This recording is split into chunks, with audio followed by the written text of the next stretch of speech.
तो आप सबके रिक्वेस्ट पर मैं आज एक्सप्लेन करने वाला हूँ पीएलएस मार्शल स्पिरिट का पहला एपिसोड।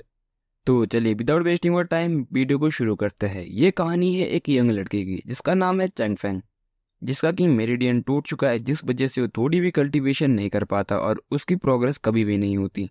लेकिन एक दिन उसे मिस्टीरियस ब्लड ड्रॉप मिलती है, जिसके बाद उसकी बॉडी भी कल्टीवेशन के लिए तैयार हो जाती है और वो कल्टीवेशन कर पाता है। और उसके बाद होती है उसकी ये कल्टीवेशन जर्नी की न्यू शुरुआत और बदला लेने की, जिसने की उसके मास्टर को मारा। चलिए इस कहानी को बिना किसी परेशानी के शुरू करते हैं। तो इस सीरीज का नाम है पीएलएस मास्टर स्पीड। तो चलिए शुरू करते हैं चैप्टर 1 से। कहानी की शुरुआत में हम एक उड़ते हुए सांप को देखते हैं जिसके ऊपर एक पर्सन बैठा हुआ होता है। तभी हमारा सीन शिफ्ट होता है ब्लेस्ड लैंड ऑफ जू माउंटेन की तरफ, जहाँ पर एक लड़की खुश होते हुए कहती है, सीनियर किंग, मैं बता नहीं सकती मैं कितनी ज्यादा खुश हूँ। अगर आज आप मेरे साथ नहीं होते मैं इस ब्लेस्ड लैंड में कभी भी नहीं आ सकती। आप ऑनरेबल 3 ग्रेट सेक्ट के डिसाइपल हो। तभी वो पर्सन जिसका नाम यान किंग्यू होता है वो कहता है, सीनियर यंग सिस्टर ने मुझे रिक्वेस्ट किया था, मैं मना कैसे कर सकता हूँ। तभी वो लड़की जिसका नाम होता है यिनशुई वो कहती है, आप गैंग वांग सेक्ट के नंबर 1 जीनियस हो और मुझ में इतनी हिम्मत नहीं जो मैं आपको कमांड कर सकूं। तभी झाड़ियों के हिलने की आवाज आती है। तभी वो लड़की उस आदमी से आगे कहती है, जैसे ही आप इस ब्लेस्ड लैंड को एक्सप्लोर कर जाओगे आप यंगेस्ट एल्डर हो जाओगे हमारे सेक्ट में। तभी वो आदमी उस लड़की से कहता है, इस दुनिया में हजारों सेक्ट है और हजारों डायनेस्टीज है, लेकिन कभी भी अपनी लिमिट को खुद को बांधने मत देना, किसी भी चीज को खुद को रोकने मत देना सिस्टर। तभी वो लड़की कहती है, सीनियर आप बिल्कुल सही कह रहे हो। तभी वो वहां से पीछे मुड़ती है। तभी वहां से काली फॉग उठने लगती है, जिसको देखने के बाद वो लड़की डरते हुए कहती है, सीनियर ये क्या है। तभी यान किंग उसे पीछे करते हुए अपनी पावर को एक्टिवेट करते हैं, जिसके बाद उनकी पावर से वहां पर वो ब्लैक फॉग पूरी तरह से गायब हो जाती है। लेकिन उन्हें उसके बाद पता लगता है कि उसका लेवल भी डिवाइन गेट ट्रिलम पर है। तभी वो उस लड़की से कहते हैं, ये जो भी है उसके सच में बुरे इंटेंशन है, तो सबसे पहले सीनियर सिस्टर तुम यहाँ से जाओ।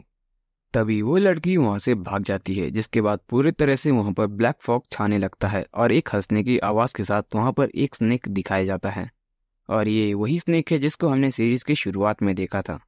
तभी यैन किंग्यू कहता है, तुम पहले ही चुप के आए हो, क्या अब भी सामने नहीं आना चाहते। और तभी वो अपनी पावर से अपनी डिवाइन स्वॉर्ड को बाहर निकालते हैं, जिस स्वॉर्ड का नाम होता है यूकोंग, और उसको अपने हाथ में उठा लेते हैं। जिसके बाद हमें इनका पूरा इंट्रोडक्शन दिया जाता है, जिनका नाम है यान किंग्यू, जिनका लेवल है डिवाइन गेट ट्रिलम लेवल 4। जिसके बाद उस स्नेक वाला आदमी भी सामने से बाहर आता है, जिसने एक मास्क लगाया होता है और इसका लेवल होता है डिवाइन गेट ट्रिलम लेवल 5 और इसका नाम है शीशी। जिसके बाद चीशी किंग ऊपर अपने सांपों से अटैक कर देता है, लेकिन वो एक स्वॉर्ड से फॉर्मेशन बनाता है और उसके सभी सांपों को खत्म करके उस पर हमला करने के लिए आगे बढ़ जाता है। लेकिन उसी बीच चीशी वहां पर उस जूनियर सिस्टर को बीच में ले आता है, जिसके बाद वो अपने अटैक को वहीं पर रोक देता है। तभी चीशी यंग किंग्यू से कहता है, हाँ यंग किंग्यू तुम इसे बचाना चाहते हो तो लो इसे बचाओ, और उस लड़की को उसकी तरफ धक्का कर देता है। जिसके बाद यान किंग्यू का ध्यान भटकता है और उस लड़की को बचाने के चक्कर में वो आदमी उस पर पीछे से हमला कर देता है। जिसके बाद उसने उसके छाती की आर पार चले जाता है और उसके मेरिडियन को डिस्ट्रॉय कर देता है। जिसके बाद वो आदमी वहीं पर घुटनों के बल गिर जाता है। उसके बाद बिजली की रफ्तार से वहां पर एक आदमी आते हैं, जिन्हें हम अंकल ली के नाम से जानेंगे, और इनका लेवल होता है डिवाइन गेट ट्रिलम लेवल 5। तभी अंकल ली उस आदमी से कहते हैं, ये तो यन फैमिली का असली चाइल्ड भी नहीं है, तो तुमने इसको जाने क्यों नहीं दिया। तभी वो आदमी वहां से भागने की कोशिश करता है। जिसके बाद अंकल ली उस आदमी से कहते हैं, अच्छा तो तुम अब भागना चाहते हो, और अपनी पावर को एक्टिवेट करते हैं। जिसके बाद अंकल ली की पावर के बाद वो आदमी वहां से गायब हो जाता है, तो हमें पता नहीं लगता कि वो जिंदा है कि मर चुका है।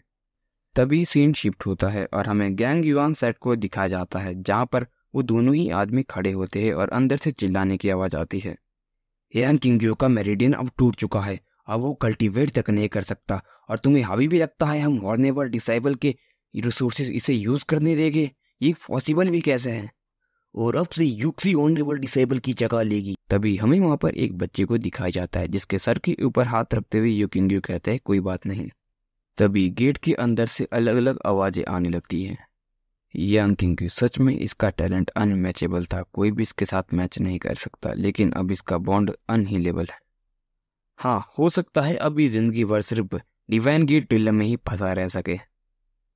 सभी मेरे ऑर्डर को सुनो, यांग किंगी आज से होने वाले डिसेबल के पद से डिसमिस किया जाता है और इसकी पिछली उपलब्धियों को देखकर ये अभी भी सेक्ट के बाहर जा सकता है और हाउस वर्क कर सकता है। तभी यांग किंगी उन्हें रिस्पेक्ट देते हुए कहता है डिसेबल चीफ्स के ऑर्डर को फॉलो करेगा और वो तीनों ही वहां से जाने लगते हैं। तभी रास्ते में उन्हें युक्शी मिलती है। तभी युक्शी उन तीनों को देखते हुए रुक जाती है और कहती है सीनियर, जब भी मेरे पास फ्री टाइम होगी युक्शी आपको देखने जरूर आएगी। तभी वो लड़की भी वहां से जाने लगती है। तभी वहां पे हमें उसकी डेबिस स्माइल दिखाई जाती है जिसको उन तीनों ने ही नोटिस कर लिया था। जिसके बाद वो सभी नीचे जाने लगते हैं। तभी चेन फेंग नीचे आते हुए कहता है टीचर, आपने इस बारी फिर से आंट युक्सी को बचाया है ना, तो फिर क्यों सेक्ट चीफ ने हमें बाहर जाने को कहा सेक्ट से। तभी यांग किंगी कहते हैं अब टीचर थोड़ा भी कल्टीवेट नहीं कर सकते, शायद चीफ की यही वे है ऐसे लोगों को देखने की। तभी सीन शिफ्ट होता है। हमें चैंग फैंग को मार्शल आर्ट की प्रैक्टिस करते हुए दिखाया जाता है। वो अभी एक्सरसाइज परफॉर्म कर रहा होता है। तभी पीछे से उसके टीचर यानी कि यान किंग फैंग आते हैं। ये सही समय है तुम्हारे मसल्स को स्ट्रॉन्ग करने का, तो तुम यहाँ पर थोड़ी भी आलसी मत होना। और उसके पैर पर मारते हैं जिसके बाद वो वहीं पर गिर जाता है। तभी वो उठकर वहीं पर बैठ जाता है और कल्टीवेशन करने लगता है। हम देखते हैं उसके आसपास थोड़ी एनर्जी आती है और वो चली जाती है। तभी वो उठते हुए कहता है टीचर, फेंगर के काफ़ी पुअर क्वालिफिकेशंस है और मैं कैचिंग लीफ ऑफ पट्रा प्लाम ट्री की पिछले 6 साल से प्रैक्टिस कर रहा हूँ, लेकिन उसके बावजूद भी मैं हाउ टियान रिलम का लेवल 2 को अचीव नहीं कर पा रहा हूँ। तभी उसके टीचर कहते हैं अच्छा, तो तुम अब गिव अप करना चाहते हो। तभी वो कहता है टीचर सीरियसली इंजर्ड हो चुके हैं, टीचर को अपनी एनर्जी बर्बाद नहीं करनी चाहिए फेंगर को ट्रेन करते हुए। तभी यान किंग्यू कहते हैं फेंगर, जब से तुमने अपनी प्रैक्टिस को शुरू किया है तुम दिन रात प्रैक्टिस करते हो। तुमने काफ़ी ज़्यादा मेहनत की है जबकि तुम्हारा मेरिडियन तक ब्लॉक है, लेकिन उसके बावजूद भी तुम अपनी मेहनत के दम पर फोर्सफुली लेवल 1 ऑफ फाउंटियान रिलम को ब्रेक थ्रू कर पाए हो। तभी चैंग फेंग हैरानी से कहता है टीचर, ये बात आपको कैसे पता लगी। तभी यान किंग फेंग कहते हैं दरअसल वहां पर एक छोटा सा लड़का है जो हमेशा ही चुपके से रात को बेड से उठ जाया करता था, लेकिन वो काफ़ी ज़्यादा नॉइजी है। तभी ये बात सुनकर फेंगर भी हंसने लगता है। तभी टीचर कहते हैं जब तक तुम कभी भी गिव अप नहीं करोगे टीचर तुम्हें हमेशा सिखाते रहेंगे। जिसके बाद वो खुश हो जाता है और पीछे जंप करते कहता है तो टीचर ठीक है, अब आप मेरे हमले के लिए तैयार हो जाओ। तभी किंगी कहते चलो चलो आगे बढ़ो। जिसके बाद चैंग फेंग भी उन पर हमला कर देता है, लेकिन उन्हें छू तक नहीं पाता। तभी सामने से 2 इंसान आते हैं जिनमें से एक को ग्रीट करते हुए किंगी कहते हैं सीनियर सन। तभी वो इंसान कहता है जिसका नाम होता है सन शू, जिसका लेवल है डिवाइन गेट रिलम लेवल 1। तभी वो किंग से कहता है नहीं नहीं, मैं इसे डिजर्व नहीं करता, वैसे भी तुम एक ऑनर्ड डिसाइपल हो या थे, बस मैं तो यहाँ पे आउटर सेट को जांच करने आया था और मैं इस रिस्पेक्ट को एक्सेप्ट नहीं कर सकता। तभी यिनक्यू कहते हैं तो सीनियर मुझे क्यों ढूंढ रहे थे।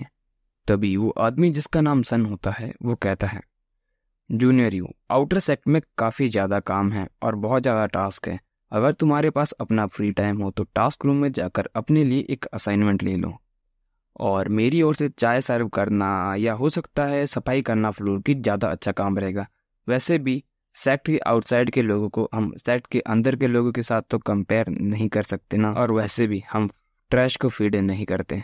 हम यहाँ पर साफ देख पा रहे होते वो यांग किंग्यू से जल रहा होता है और वो उससे काफ़ी ज़्यादा नफरत करता है।